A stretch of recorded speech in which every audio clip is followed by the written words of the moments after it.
Welcome to Financial Issues, where we join reality with truth, helping you make the most of your money by honoring God with your investments. Now listen in as we give you the practical tools and advice you need to become a biblically responsible investor. Good morning, folks. Welcome back to Financial Issues. Hope you had a blessed weekend here this Monday, March the 10th, 2025. We are live this morning. I'm Seth Udinsky, grateful to be here with you today. On today's show, folks, we got a busy show here. Your calls and questions, of course, make sure to call in 610-363-1110. Again, 610-363-1110 if you've got questions or you want to join the conversation. Myself, as well as Sam Case, will be giving you the latest news headlines, financial news headlines, economic info, what the markets did last week, how they ended Friday, what to make of it. Of course, we'll talk about all that stuff. Also, Jason MacDowell is going to join me in just a moment to discuss some very interesting things concerning the bird rule and some Social Security information. You're not going to want to miss that. That comes up right now. But before all of that, before we get to any of that, let me encourage you as we open our show here in the Word of God. Psalm 143 verse 10 says this: "Teach me to do your will, for you are my God. Your spirit is good. Lead me in the land of uprightness." Let's make that our prayer today, shall we, folks? Good to be here with you on Financial Issues. So Jason MacDowell here with me. Jason, welcome to the show, man. It's fun to be able to have a conversation with you. Of course, I love when Shanna's on, but I also like to get to talk to you too. So this is cool. No, thanks for having me, Seth. Talked to Shanna. Thought it'd be prudent to update partners and listeners on these subjects. So I appreciate you sitting in. Well, I appreciate you coming on with me because you can speak to this stuff in a way that I simply cannot, brother. So thank you. So Jason, let's get it kicked off here with a couple things. There's this budget resolution that has been moved to the debate process now. What can you tell us about this particular thing that we have going on here known as the bird rule? Am I am I saying that right? Bird rule? I think I'm going to say bird rule. Sounds good. And we'll use the word birdable as a verb, action verb here. There you go. Yep. So like you said, this is about the budget resolution bills that both the House and the Senate and their committees have put together. So we're at the stage now that both committees have approved their own, and now they need to come up with an agreed upon bill, the reconciliation bill, to give to President Trump to essentially sign it in. Now, Trump wants his tax cuts in here. So just for review, he wants his one big, beautiful bill to contain also the tax cuts. So looking at the House budget resolution, they look to keep the federal tax-free Social Security, and we'll talk about that, and also the other tax-exempt items that I've talked about in the past. So they want to keep those in there. But I want to focus in on the Senate and the obstacle course we have. Now, I want tax cuts like anybody else. But I'm trying to follow this intently to see where the trip-ups could happen, but also do a call to action for anybody to call their senators in this case. So we'll talk about the bird rule as a provision. So Social Security and other exempt income sources mentioned in the past, there may be an obstacle with the bird rule in the Senate. Eliminating income tax on Social Security faces this challenge under reconciliation rules, since it affects Social Security funding, potentially making it what we'll call birdable, which is subject to removal unless waived by 60 Senate votes. So let's go over the bird rule. So the bird rule was named after Senator Robert Byrd, who introduced it in 1985. And what this is a provision in a reconciliation bill that can be challenged and removed or deemed birdable if it violates any of its 6 criteria. Now, I'm not going to go over the 6 rules because there's one specifically that talks about Social Security, and that's going to be the 5th rule. So this provision, it'd be deemed birdable or have contention. The provision alters Social Security's funding or benefits, which is off limits in reconciliation because Social Security is treated as a separate trust fund system. So it's basically saying that it can be striked, and then it requires a supermajority in order to allow it to pass. Now, this also goes for the other tax cuts, but we'll get to those in a second. So if a provision is birdable, or in this case, federal tax exemption to Social Security, any senator can raise a point of order to strike it from the bill. So it only takes one to strike it. So that's kind of the problem here, because we've got party lines now. Removing it requires a 60-vote supermajority, like I said, to waive the bird rule, which is rare, of course, in a polarized Senate. So that's the obstacle that we're going to look at. there's some examples here in context of why some of the tax cuts are actually could be burnable in this case. So no tax on Social Security benefits. This could be burnable basically because it affects Social Security's revenue stream, potentially violating the fifth criteria, unless reframed as a general fund tax cut with offsets. So the key word is the offsets. That could be the hope that I have in the fact that it can be used that what we have currently is DOGE trying to offset. So we've got all of Congress trying to spend based off the offsets and the savings of the DOGE team and this administration. So I do put a little bit of hope in there. So it risks being struck because of that reason. So I guess the general fund tax cut with offsets could be the reason why the supermajority vote might not happen, or it might still require the 60 votes. Let's jump to another tax item, which is no tax on tips. If structured purely as a tax gimmick with minimal revenue impact relative to its policy intent, it might be challenged as incidental, though it's likely safe if it just reduces revenue in that case. That'd be more of an argument point, which is why there's debates that are going on. So they can still take this process as a debate. And then, of course, there's a corporate tax cut of 15%. That's another one that could be burnable. Might use that as a separate topic later. So that's kind of the reasons of what's going on in Congress and what we want to look at Senate. And calling your senator might actually do something here so that we can make sure these tax cuts vote. Because we've already heard from the Freedom Caucus in the Republican House that if offsets aren't enough, or cutting his spending isn't enough, the first thing that's going is tax cuts. So I know that's exactly right where this could happen. And it could have been them covering for the Senate in this case to get what they need. So, Jason, thank you so much for making that make sense to people like me. That is awesome. So I guess really the next question that makes sense to ask is, who does this affect? All this stuff that you just mentioned, who would be maybe needing to pay special attention right now? Well, anybody on Social Security is great. Of course, it matters to us. If we can have Social Security, if we can have income that's tax-free in our future, Seth, that's going to be huge. So what I want to do is actually go with another update on Social Security. It's the Social Security Fairness Act. That's going to be for those people that the new signed bill that came in from the Biden administration that removes the government pension offset and the WEP VA. So right now, Lee Dudek I don't even know how to say his last name, but I think that's correct. He's the acting commissioner of Social Security, stating that Social Security's aggressive schedule is to start issuing retroactive payments in February and increase monthly benefit payments by April. So this is to support President Trump's priority to getting people paid first before sending them a mailed notice of indication that, hey, we've changed your Social Security benefits, is you're getting more money. So for those right now, I have talked with a client this past week and she did receive her lump sum. So that's what's actually being rolled out right now. It's incremental. What's happening is that for automated purposes, certain people are going to get their money first before others, but it's also incremental. So you could get yours at the end of April. But right now, I did start in February. So this is true. So this is good.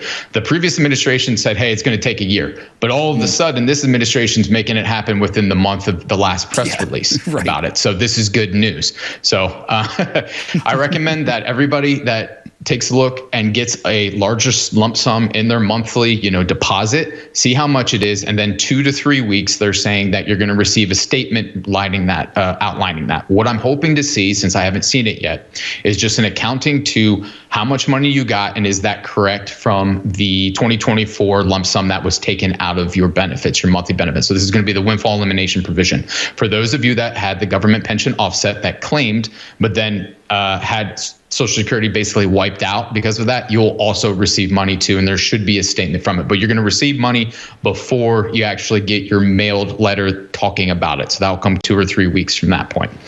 Now, there's another update they did talk about, is that the increases from the reduction from the windfall elimination provision and the GPO will start in April. So those monthly increases are going to roll out starting in April versus the lump sums that they're going to catch up with in March. So this is a good update. It's not going to take a year, but we are seeing that this is going to be taxable income in this case now. So we can kind of go into what to do with that from here. Yeah, awesome. Now, here's what I'll say, Jason. We're coming to the end of this segment here. I might see if maybe we can hold you over, and maybe we can talk a little bit more about this on the other side of this break here, Jason. So if you're cool with that, if you want to stay with us. Absolutely. Awesome. That sounds good. So why don't we do that in this next segment here? Folks, well, let me pause this conversation for just a moment here to remind you that right now we have a campaign going on with Crossroads Kids Club. ReachOurSchools.com is the place to go. ReachOurSchools.com. Again, that's ReachOurSchools.com to join us in funding the light by spreading the gospel of Jesus Christ to public schoolers across the nation here. So I know, Jason, we'll kind of make some sense of that a little bit with what you were just talking about, actually, in those last thoughts. We'll do that in the next segment here. But folks, I can't encourage you enough to consider doing that today. Again, ReachOurSchools.com is the place to go. ReachOurSchools.com. Join us as we try to hit this $38,000 goal. Again, a dollar for dollar match. So every dollar that you give will be matched by an anonymous donor to help fund the light with Crossroads Kids Clubs. We've got more financial issues coming up right after this. You'll hear Jason's thoughts on the other side of this break here. Once again, if you want to call in and join the conversation, the phone lines are open. 610-363-1110. 610-363-1110 is the number to call in. We'll be right back after this.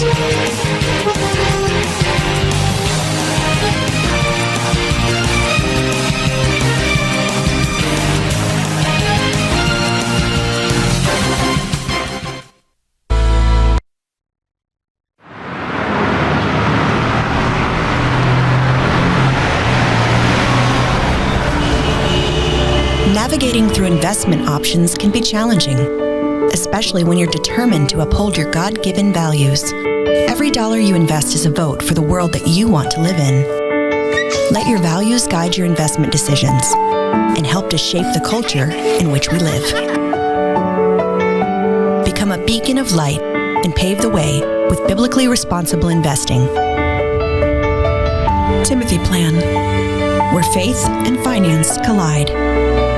Before investing, carefully consider the fund's investment objectives, risks, charges, and expenses of the investment company. This and other important information can be found in the fund's prospectus. To obtain a copy, visit timothyplan.com or call 800-846-7526. Read each prospectus carefully before investing. Investing involves risk, including the potential loss of principal. Every day, a child walks into school carrying more than just a backpack. This child carries the weight of loneliness and spiritual darkness. But there is hope. Crossroads is amazing. You can learn all kinds of things about God.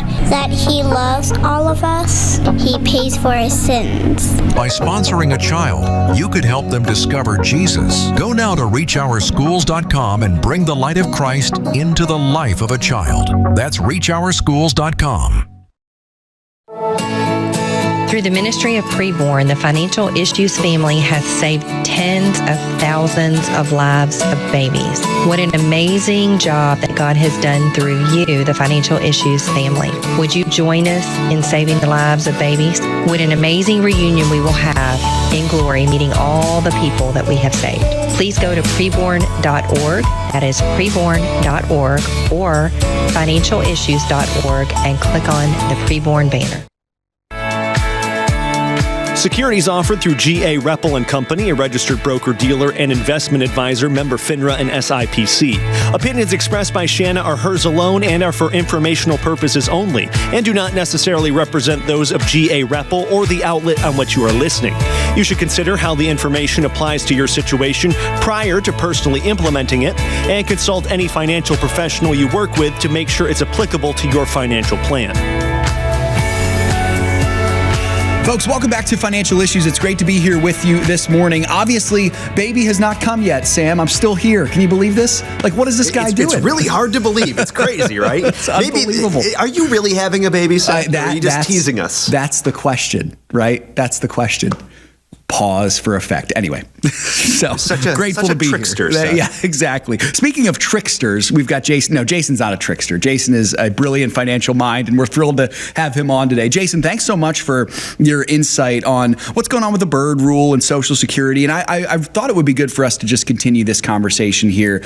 You had teed this up in that last segment, strategies for partners. So digesting everything that you just said in that last segment, what does that mean for those of us who are partners with the ministry? What should we do?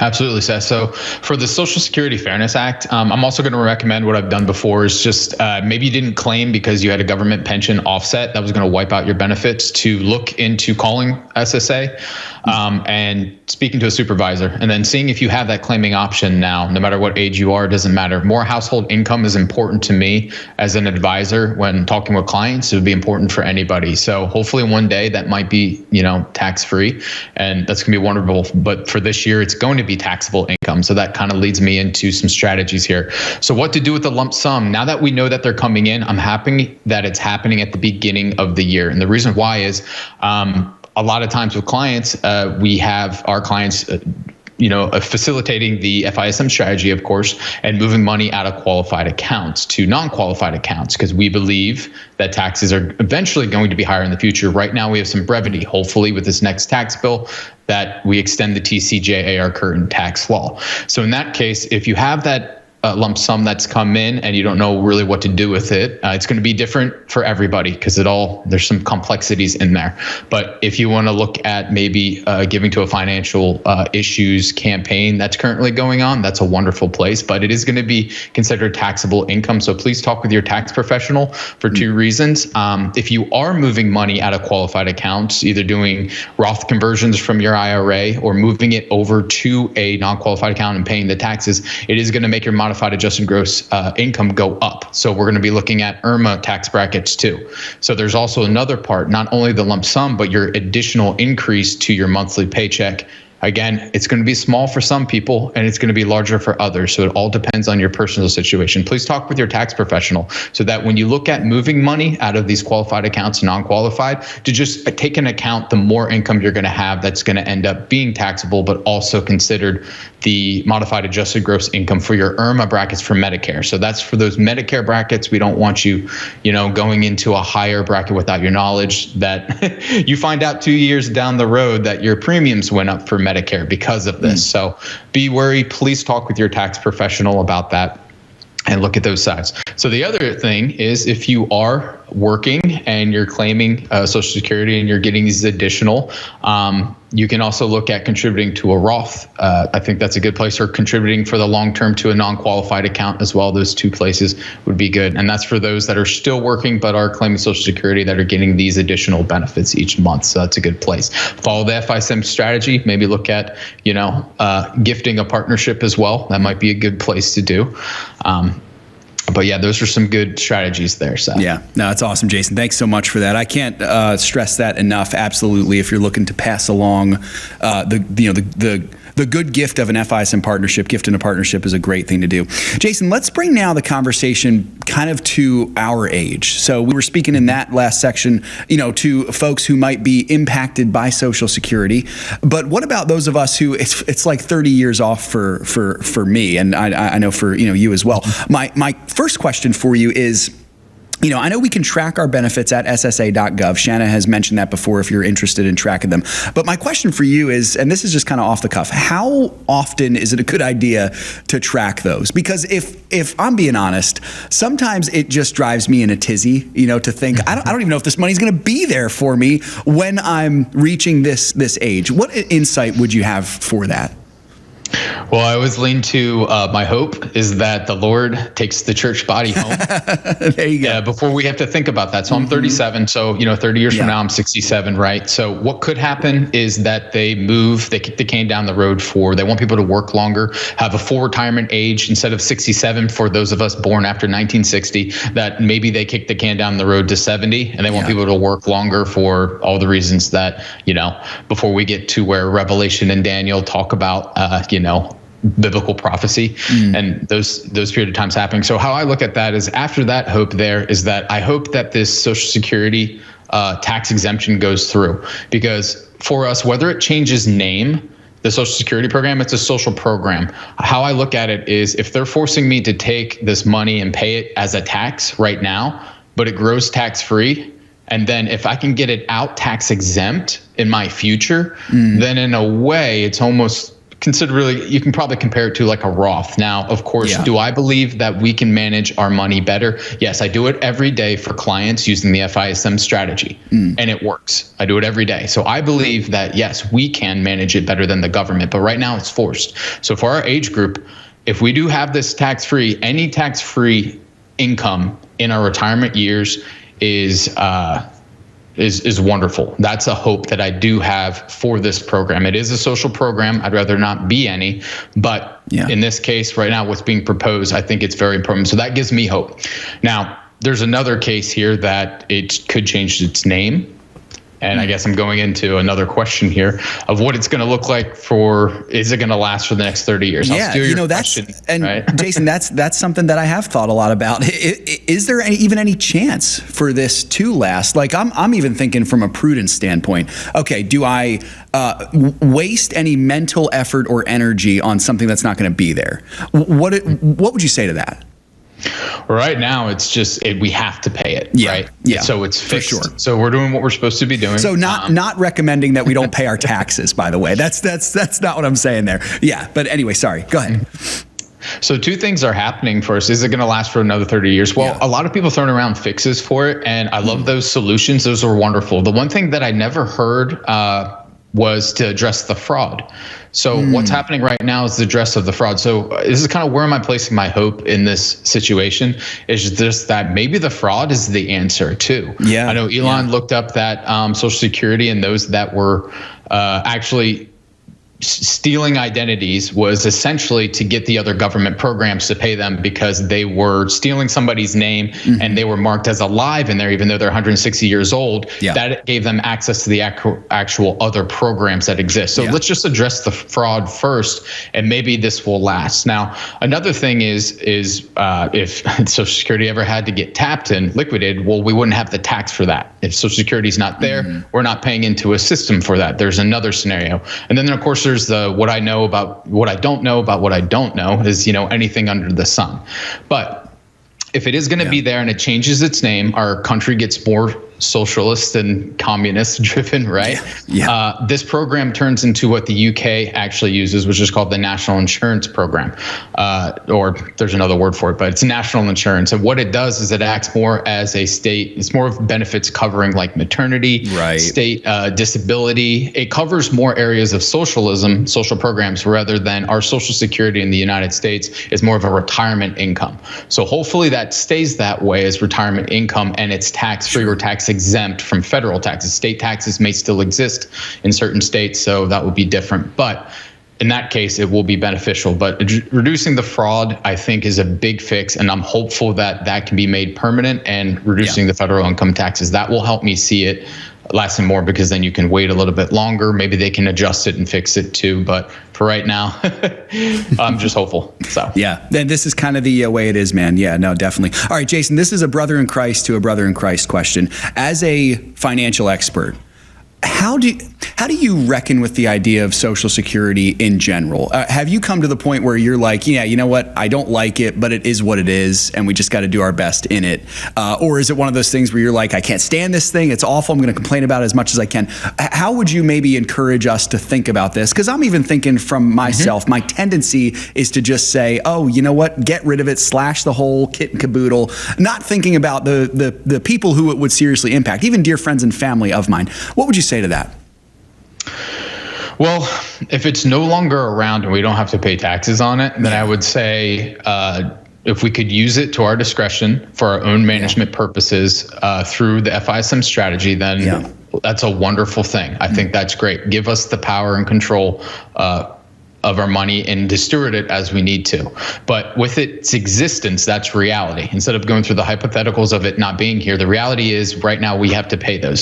Seth, right now, if you're an employer, if your employer is covering half of it for you, that's a half of that tax that you didn't, that's leveraged for you as a W-2 employee. I'm using this as a general case. If you're a employee of a company, then half of it's, or if it's self-employment, you're paying all of that tax. So you're either doing it through quarterlies, like myself, at the end of every year, my CPA is like, well, most of it's self-employment tax. Here's a giant tax bill. And oh, by the way, here's some quarterlies too.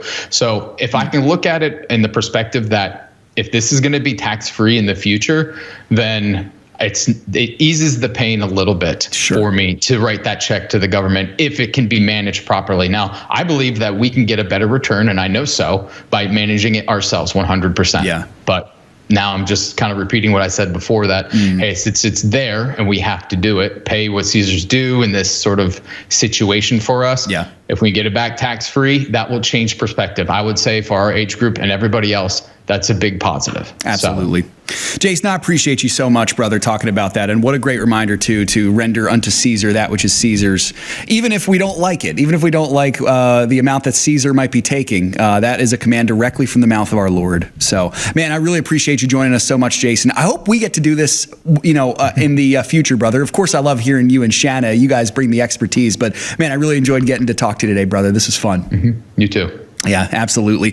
Well, folks, we're coming to the end of the half-hour version of our show. So if you have to leave us, we hope you don't. But if you have to leave us, we hope that you'll catch the live show on financialissues.org/live. That's every Monday through Friday at 9:05 Eastern Time to 10:05. So it's an hour-long live show. We don't stop here, even though your version of the show may end here. If you want the full show, you got to catch us live every single day, 9 a.m. Eastern Time to 10 a.m. Eastern Time on financialissues.org/live. You can join our lively chat as well, which I know right now is popping for sure. So coming up next, folks, we'll look at what the markets were doing and some other things here on Financial Issues. Great to be here with you all today. Again, if you have to leave us, hope you have a great day. For the rest of you, more Financial Issues coming up right after this.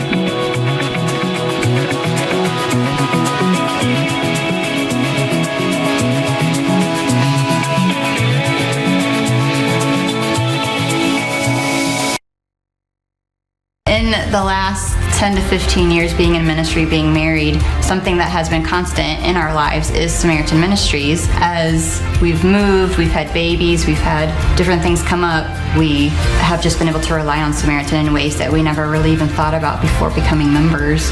Our heart's desire is to plant roots and be in a place for a really long time. It's how we were raised. We see the benefits of that, but we also see the open-handedness of being used by the Lord wherever He calls, because we just assumed when we started pursuing church planting, the quickest way to get from point A to point B is a straight line. And with the Lord, sometimes you find out it looks a lot more like this. And yet, Samaritan was with us through the entire thing. We didn't have to look into, we have to change insurances now because we've moved states or whatever the case may be. And it's just been a real blessing to us in different phases of life. I'm Kyle. I'm Colleen. And we're the Gen X. And we're Samaritan members. I just love the first book of Exodus. The king says the Jews are too many. Get rid of them. I command you to kill the firstborn. But the midwives to the Hebrews heard the order, and what did they do? They defied it. And God dealt favorably with the midwives and gave them families. He blessed them for loving life. He blessed them for saving babies. We have re-entered the death cult in this country. You think about how much we elevate death, whether it be the chopping off of parts and we call it transgender care, whether it be shouting our abortion, and you see it so beautifully in John 10:10. It is the divide of the entire scriptures. Now, most people would say John 3:16, but think about it. The enemy has come to lie, steal, cheat, and destroy. I have come to give life and life more abundantly. That's the whole ball game, everybody. It is everything. And we have to have the joy of Jesus Christ to enjoy life and to protect it. It's a gift from above. And Preborn is leading the charge.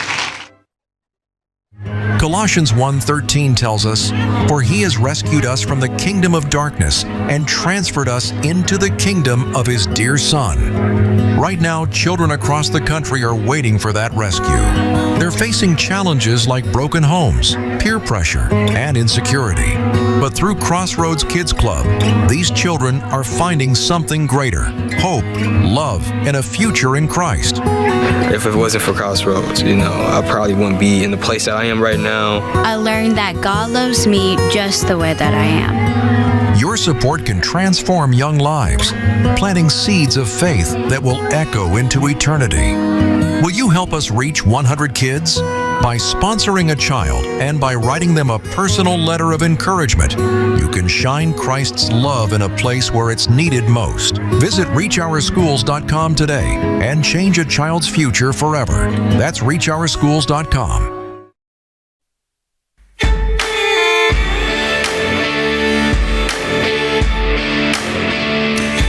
folks, financial issues. Hey, just want to remind you, please put your questions up. Get those questions in. We would love to answer them. If we can address them today, we certainly will. If not, though, I'm thrilled to tell you, God willing, Shanna will be back tomorrow for the full show. So I'm very excited for that, and I know you all are as well. So get those questions in. We absolutely love it. The chat is, as I said in the last segment, just going bananas, of course. So good to see so many of you on the chat there. Good morning to all of you from financialissues.org/live, and to the rest of you watching or listening, however you are watching or listening. We're thrilled to have you. Hey, I wanted to show you something real quick here, folks. We're making good progress on our Crossroads Kids Club campaign. We've got 23 children sponsored, so we are about a quarter of the way there, halfway through the time frame. Now, that does not concern me because I trust in God's power, and I also believe that God does great things. Oftentimes, He brings us to the last minute a little bit, and we're not at the last minute yet, truthfully. I can't stress enough, though, if you are on the fence and you're considering giving to this campaign, today's a great day to do it. I did want to show you really quick here, folks, just to show you what this website looks like. You can see it on the screen there, and I'll try to do my best to explain it for our radio audience.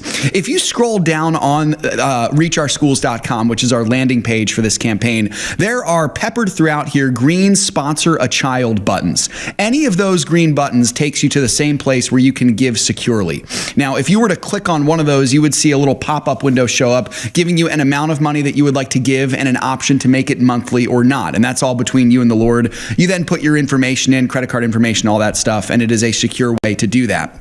I did want to point out for you as well, if you scroll down a little bit on that page, you can click the click here to send a card button. That's step one of sending a card.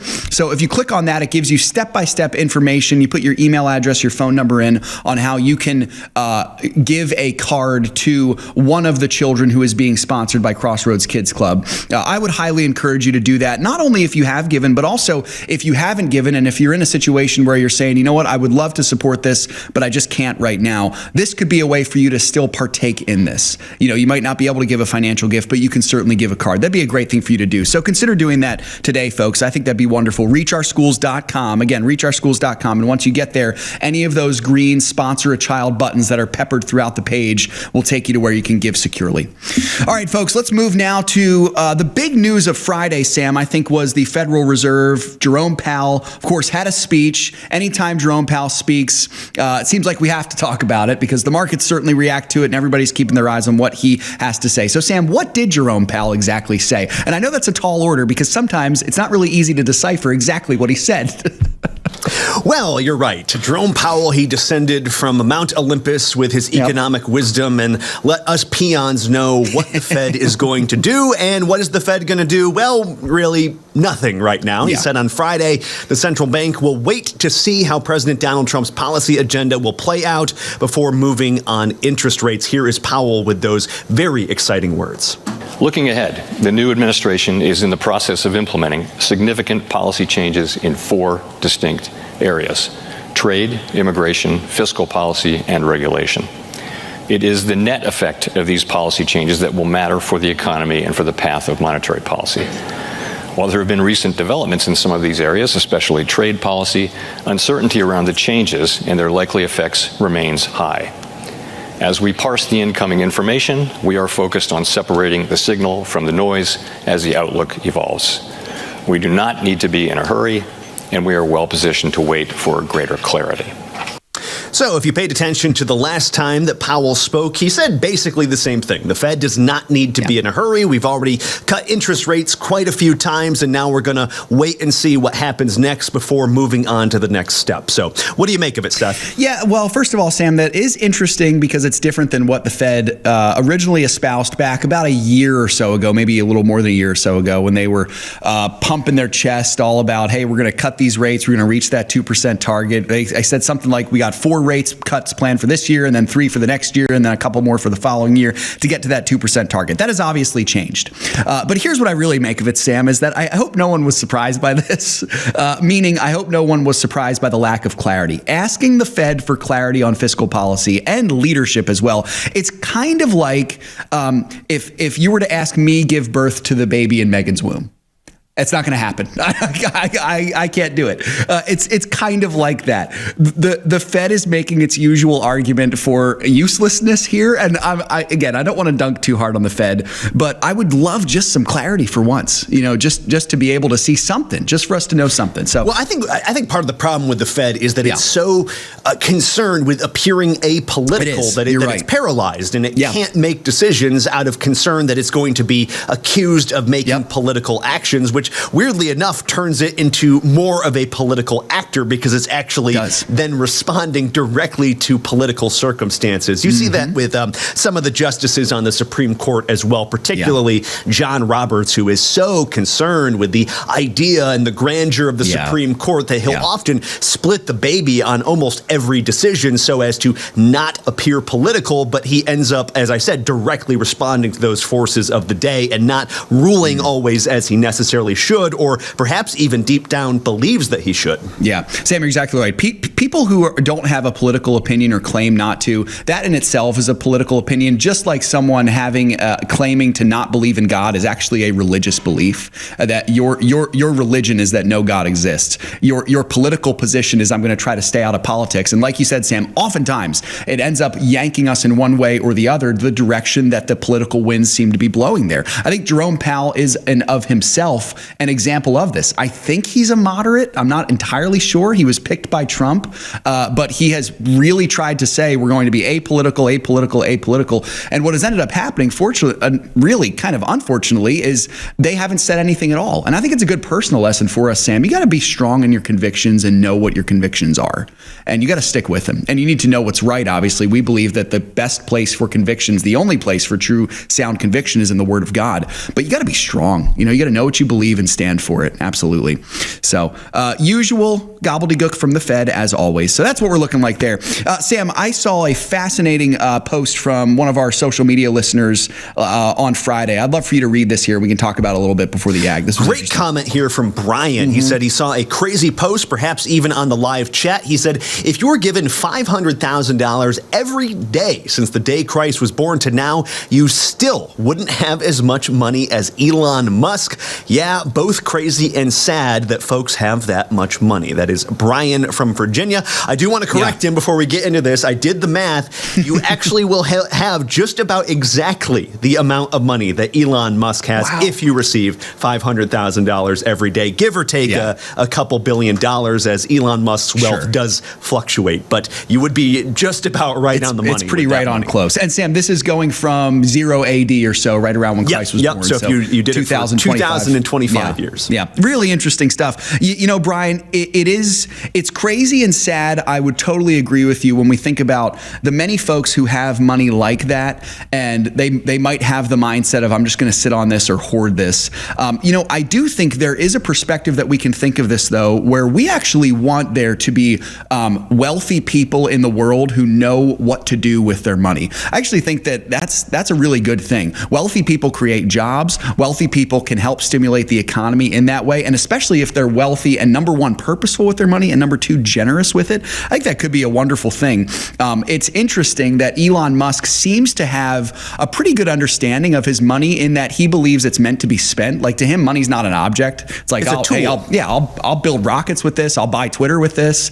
It's exactly right, Sam. And I think that's a good perspective for us to have, truthfully, is that money is a tool to be used. It's not the end in and of itself. It's something to be used for good or evil, but hopefully it's used for good. So interesting stuff there, man. Yeah, and I would say that it's not like all the money. The only reason this would be sad is if all the money in the world was fixed. So if Elon Musk has more money, that means other people have less money, and that's just not how the economy works. Absolutely. Interesting stuff there. Hey, let's pause for a brief moment here, folks. Get to the Ag Report. Maybe we'll pick up that conversation on the other side of the Ag. Craig Haugaard here to give us what's going on in the Ag Report. This is Craig Haugaard with your Financial Issues Ag Update for March 10th. Well, corn traders had quite a week last week with South American weather, tariff implementation, counter tariffs, carve-outs, equity markets breaking hard, and uncertainty remaining in the biofuels policy really had the markets going crazy. This has resulted in a lack of farmers selling, which in turn has the basis on corn firming as end users try to keep enough corn moving to meet their needs. Friday's close had May corn 5 1/4 cents higher at $4.69 1/4. Soybean traders traders were focused on South America, where Brazil's soybean harvest continues to accelerate at a pace ahead of average. And while we've seen estimates continue to incrementally reduce the crop size, it remains still at record high levels and well above USDA expectations. Meanwhile, in Argentina, the rains keep coming and that crop seems to keep improving. On Friday's close, May beans were 2.25 cents lower at $10.25 per bushel. The wheat market saw the funds adding to their short position, a decrease in world exports coupled with big increases in Australia and a ramp up in South America trying to hit the export markets has been a main driver of this sell-off in wheat. Minneapolis May wheat was $0.0125 lower at $5.92 3/4. Kansas City dropped by a penny to close at $5.64 3/4. We had Chicago 2.75 cents lower at $5.51 1/4. Cotton markets were supported by the outside markets, which included a weaker dollar. As a result, May futures ended the session 86 points higher at 66.07. Livestock futures all had very good sessions. April live cattle were $4 higher at $200.27 per hundredweight. April feeder cattle were $3.72 stronger, settling at $278.15 per hundred. And we had April lean hog futures 70 cents better, closing out today at $87.35 per hundredweight. Class 3 milk futures ended today right where they had started at the closing bell. April futures were unchanged at $17.20. Well, this has been Craig Haugaard with your Financial Issues Ag Update. We'll be right back with more financial issues after this.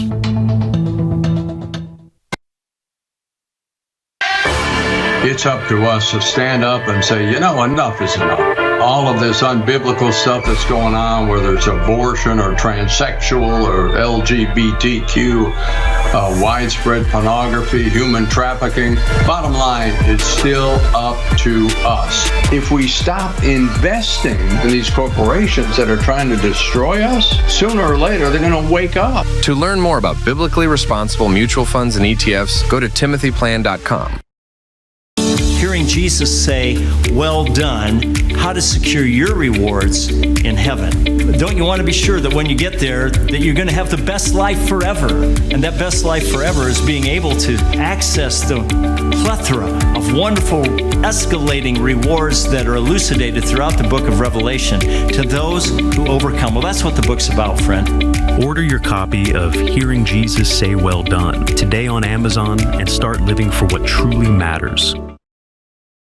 Colossians 1:13 tells us, "For he has rescued us from the kingdom of darkness and transferred us into the kingdom of his dear Son." Right now, children across the country are waiting for that rescue. They're facing challenges like broken homes, peer pressure, and insecurity.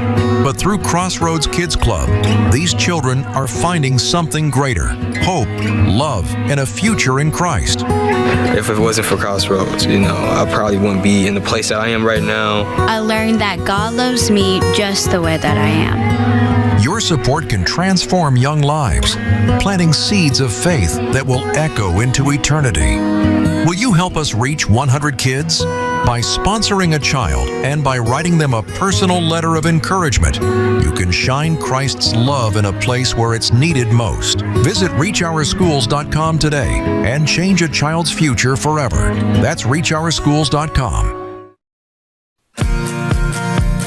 The opinions and recommendations expressed on this program do not necessarily represent the opinions of the station or any of the program sponsors. Additionally, all products or services offered by the program sponsors may not be known by the program. Thanks for joining us on Financial Issues, folks. Great comments there, Brian. I know we had a follow-up there saying, I believe as Christians it'd be hard to attain that much as Elon Musk has, as we'd be giving back to God. However, as he does bless the cheerful giver, can we actually outgive him? Brian, that's the question, the exact right question. I know you're asking that rhetorically because we know we cannot outgive God. And God does, in his goodness and by his grace and sovereignty, choose to bless certain people with a lot of money. I don't believe it's because any kind of special spiritual favor upon them per se. I think God chooses to bless those whom he blesses and curse those whom he curses. And in some ways too, the blessings come differently. You may have one person who's blessed financially and another person who is blessed familially, blessed with children and grandchildren beyond their wildest dreams.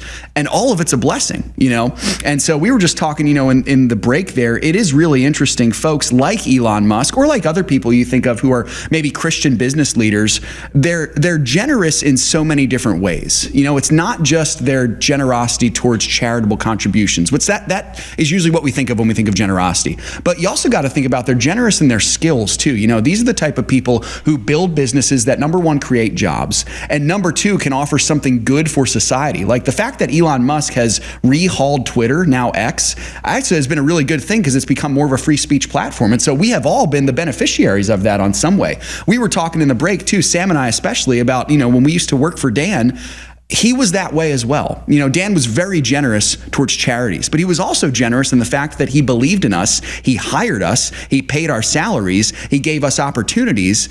I mean, there are all different ways that these particular guys, these wealthy businessmen especially, can be generous. And that's an encouragement to them to use your wealth in really good ways, So, really, really interesting stuff there. Brian, I think you're spot on. We can't outgive God. And so oftentimes I think we do find that, God will bless us for our generosity. So, not to be surprised when you receive blessing after being obedient. Please don't hear me espousing the prosperity gospel, folks. Okay. What I'm saying is the biblical concept that God blesses obedience. And so if you're faithful with what he's given you, he's going to bless you for it. And that's a wonderful thing. Yeah, it really is. Sam, did you have any thoughts on that? No, I do. I'm with you all the way, Seth, but I also think that's just the beauty of the capitalist system. It gets dumped on so much, but it takes people who are wealthy or maybe want to attain wealth, and what it forces you to do is serve other people, even though most of these guys are probably pretty selfish themselves. But in order to make that money, you got to look at the needs of other people and say, what is it that people could use right now to improve their lives? And I'm going to give that to them, and in return, I'm going to make money off of it. But it weirdly forces selfish, sinful people to serve one another by channeling that impulse. So, pretty cool. It's a good argument for the way that God designed it. Absolutely. I think you're spot on there, Sam. Brian, some great comments there. I really appreciate that a lot. Folks, let's move now to the markets here. So Friday, they were tired out. It was a lively week, very lively week for sure. So after Powell's comments, they weren't as infuriated as one might expect. Maybe it's just because they were so tired out from all the other stuff. Late afternoon, the indices retreated just a bit, but they were on pace for a winning day. However, it would not be near enough to make a dent into a week of considerable losses for the major averages. So Friday's closing bell, it was a winning day for each of the major indices. The Dow and the S&P were up a half percentage point. The NASDAQ was up about 3/4. But for the week, the Dow was down well over 2%. The S&P 500 was down over 3%. That was its worst week since the month of September of 2024. And then the NASDAQ was down 3.5% as well. So the pre-markets this morning were prepping for several economic numbers this week, and the futures were down, kind of continuing the trends from Friday. They just opened about 20 minutes ago, and all three indices in negative territory, actually pretty considerably right now. The Dow Jones is down 0.4%, so almost 1%. S&P 500 down 1.5%, and the NASDAQ down well over 2 percentage points to start the week here. So that's what we're looking like. What to expect this week? We do have quite a few economic numbers coming out, not much today. Tuesday, we get the NFIB Optimism Index for February and job openings for January.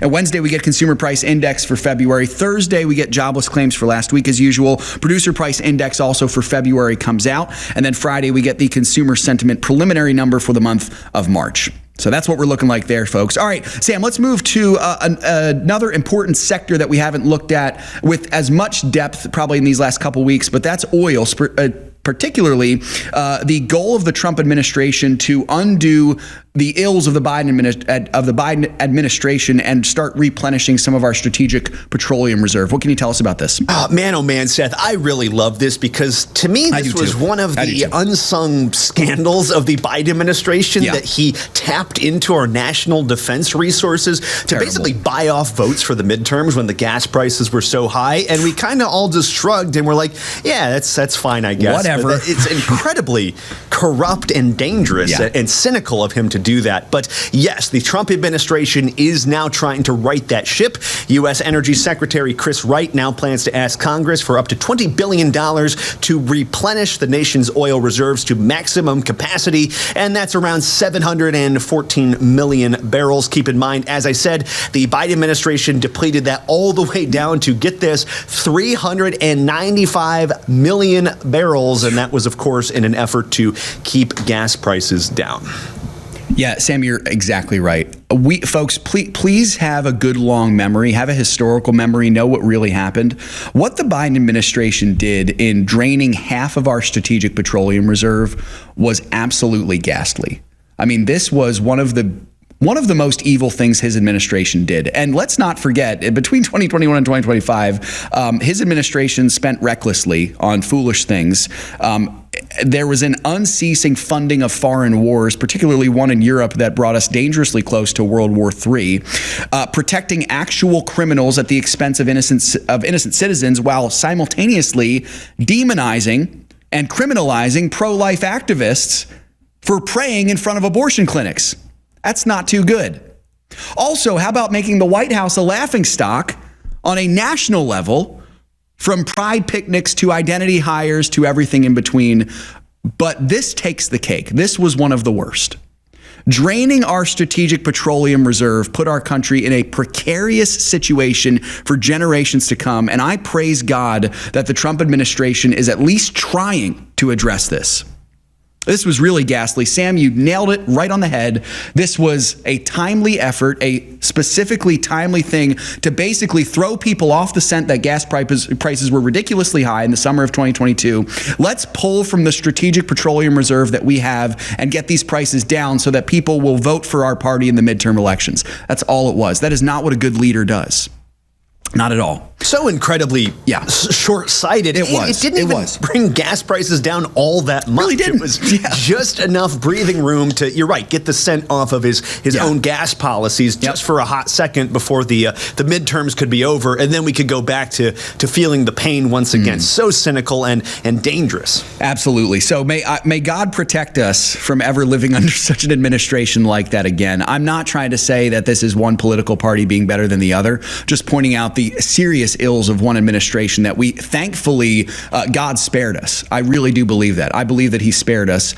My prayer is that he spares us a little bit longer so that we can actually start the refilling process of that strategic petroleum reserve, so that if, God forbid, we come into a situation where we really do need it, we're not going to be in the terrible situation that we would have been had something happened while the levels were down to those low levels there. As we're talking about it, Sam, speaking of which, gas prices have now sunk below $3.10 a gallon for the nation.